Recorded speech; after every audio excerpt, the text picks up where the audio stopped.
একসময় এক দরিদ্র মানুষ ছিল।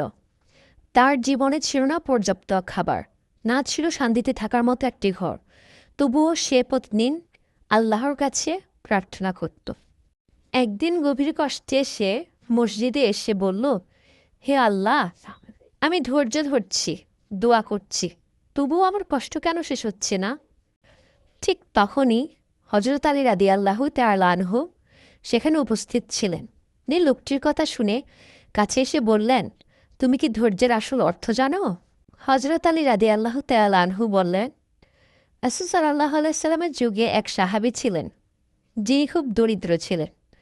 তিনি জিজ্ঞেস করছিলেন, হে আল্লাহর রাসূল, আল্লাহ আমাকে কেন রিজিক দেন না?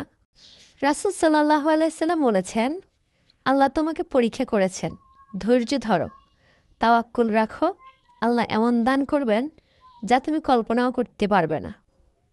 সে সাহাবী ধৈর্য ধরলেন, আর আল্লাহ তাকে এমন নিয়ামত দিলেন যে সে নিজে অন্যদের সাহায্য করতে লাগল।